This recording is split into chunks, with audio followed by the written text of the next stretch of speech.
No one would have believed in the last years of the 19th century that this world was being watched keenly and closely by intelligences greater than man's, and yet as mortal as his own. No one gave a thought to the older worlds of space as sources of human danger, or thought of them only to dismiss the idea of life upon them as impossible or improbable.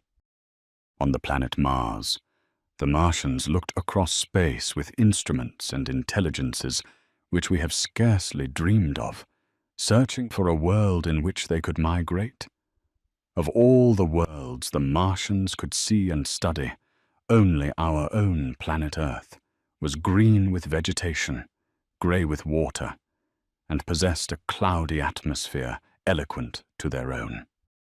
Slowly and surely, they drew their plans against us.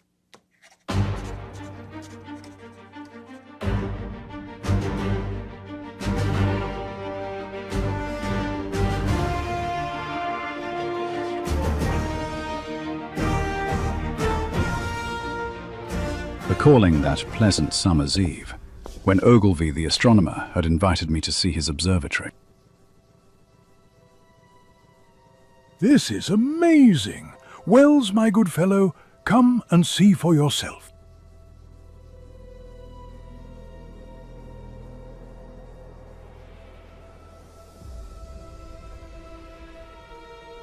Professor, what is that green mist being expelled from the planet's surface? I suspect that it's a pocket of gas, built up over many years. Can this pose a problem or threat to our own planet? Good grief! No, my dear boy. Anything coming from Mars would be most unlikely. Little did we suspect that on that warm summer's night, that this was the start of an invasion, as the first of the cylinders hurtled towards Earth. That night, witnessed by many, the missile made its final approach to Earth.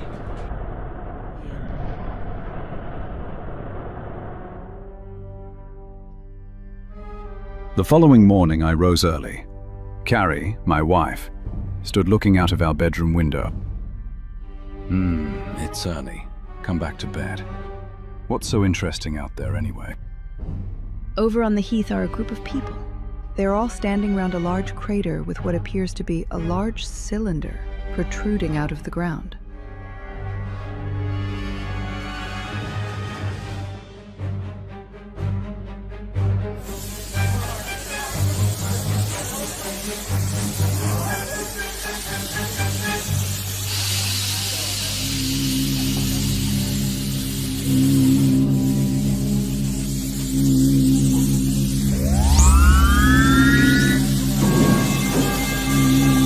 It's a blooming bomb!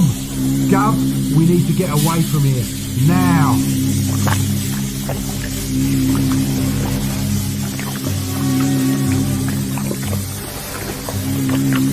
Blooming heck! What is it? It's hideous! We are the first to witness a being from another world. Good grief! Jimmy, look out!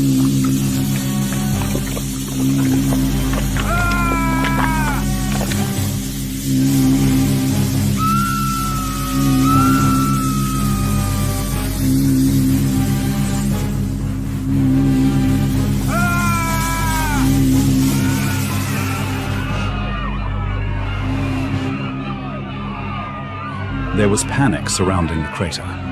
Large crowds of people ran in terror. A youth, his leg cut and bleeding, his injury slowing him down. He limped towards me. Are you all right? Tell me, boy, what's happened? There's something in the crater, and it ain't human.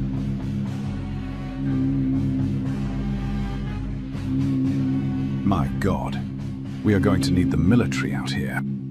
As dawn broke, I stood under the cover of an old oak tree. I watched as a battalion of soldiers deployed themselves around the crater.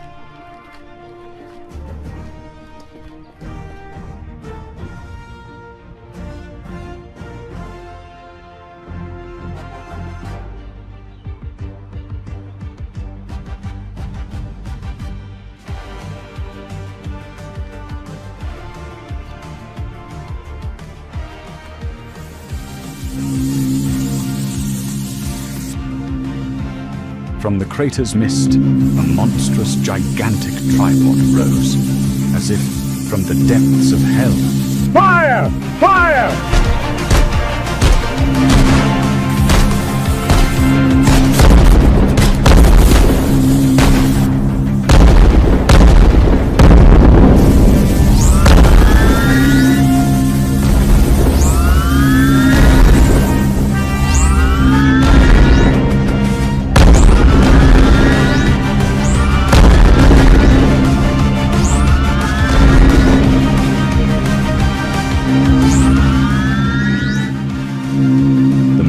Were no match against the Martian machine and its heat ray.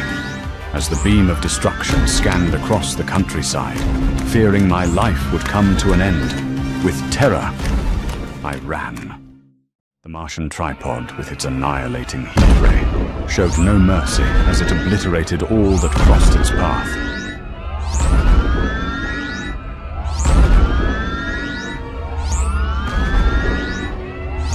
Carrie!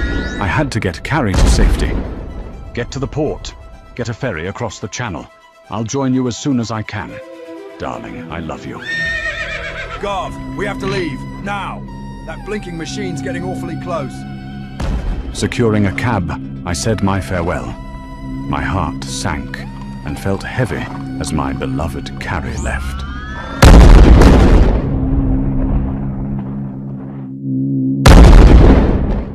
From the blackness of outer space, more of the Martian cylinders came to Earth. I had lost count of the number of days I had roamed the countryside, searching for food and a place to rest. The sky now a reddish tint taking on the color of Mars. The land lay barren from the tripod's heat ray. Come, my son. I have a place of safety where you can eat and rest. Thank you, Father.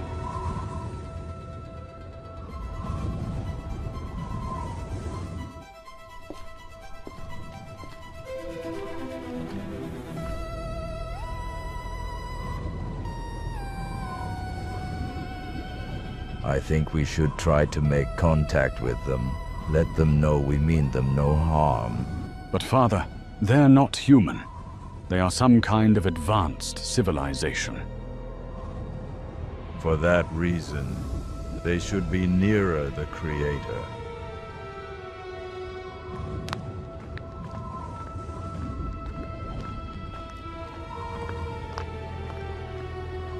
Tired and exhausted, I drifted into a deep, somber sleep.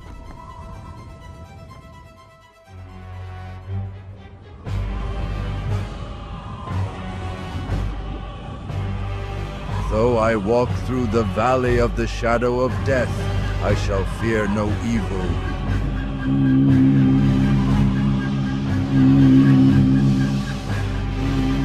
I awoke to the droning sound of the Martian tripod. The clergyman. Where was he?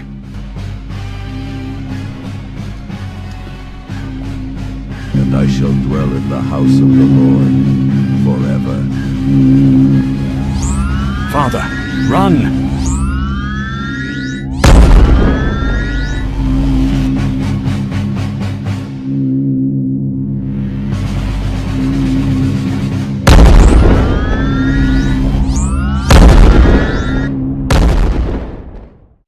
From Southampton, the ferry Thunderchild sailed, making its escape across the English Channel, its path blocked by a Martian tripod.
A deathly silence fell all over London.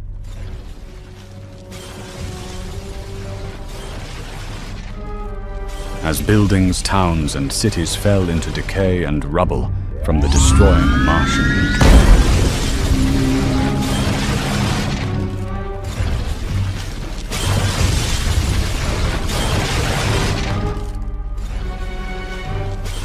This was the rout of civilization. The massacre of mankind. The Earth now belonged to the Martians. A strange red weed grew with accelerating speed, dominating buildings and terrain.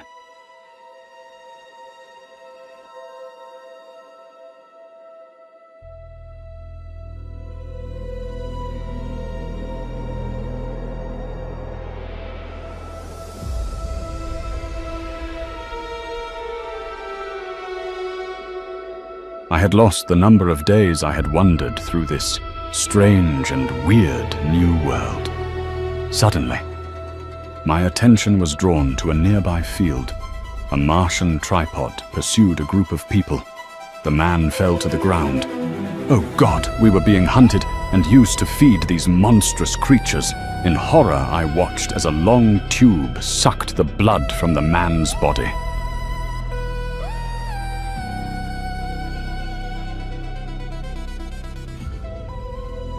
With a waning will, I no longer felt the strength to live.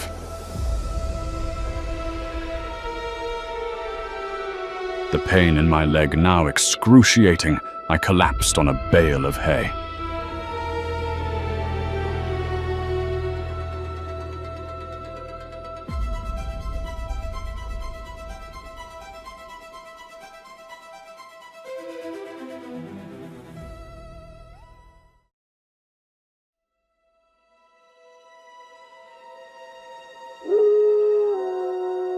Was I delirious? Had I been dreaming? What has happened?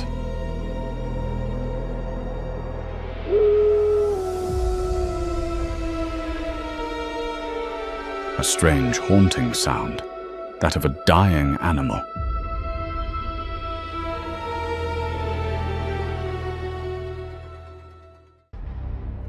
I no longer had the will to live. I would give myself to the Martians, here and now.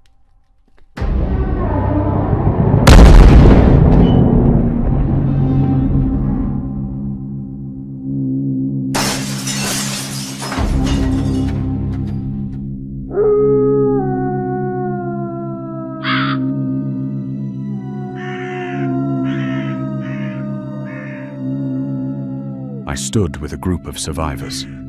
I felt a wave of sadness as I watched the creature gasp for its last dying breath. It's dead. We were all praying for a miracle. The end came swiftly. All over London, their tripods began to topple and fall. The Martians had no resistance to the bacteria in our atmosphere, to which we have long since become immune. Once they had breathed our air, germs which no longer affect us began to kill them. After all that men could do had failed, the Martians were destroyed, and humanity was saved by the littlest things which God in his wisdom had put upon this earth. Harry, I'm here, over here.